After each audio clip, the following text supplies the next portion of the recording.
wondering about what it'll be like when she goes on her first date? I know I did. For months. No. Make that years before I ever had a real date. I daydream about how it would be. I don't mean vague daydreams, like some guy will ask me out with him. I mean specific daydreams. Like Craig Anderson will call me, and I say, hello?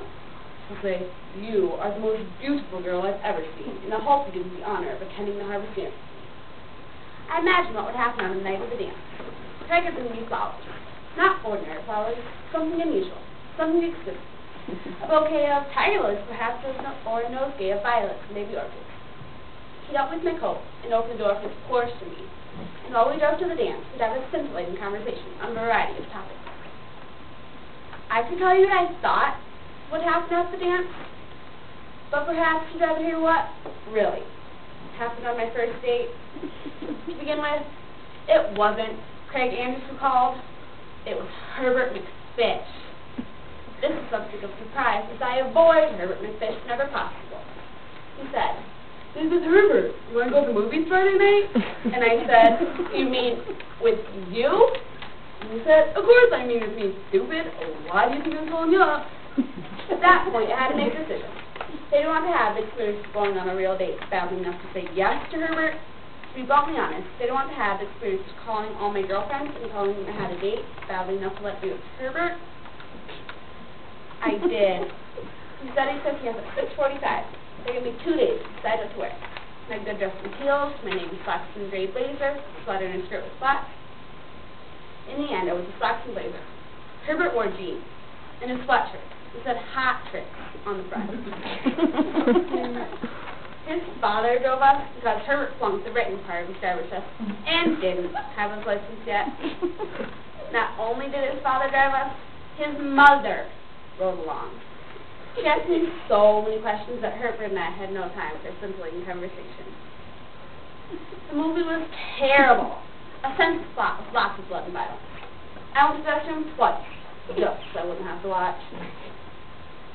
In my daydreams, the dance was all by late candlelight except for the soft music in the background. I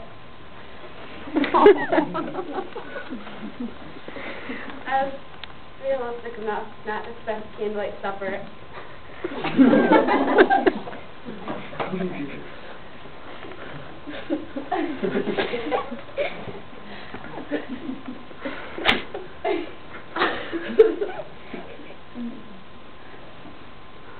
After moving with Herbert, but I did think we may go somewhere for a hamburger or hot fudge sundae.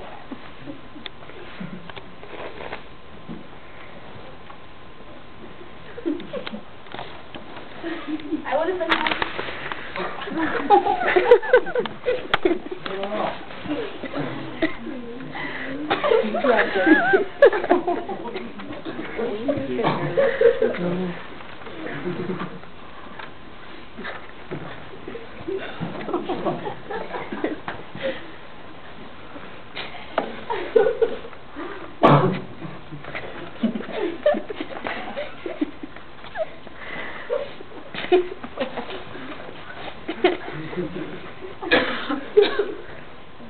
So you guys help her out.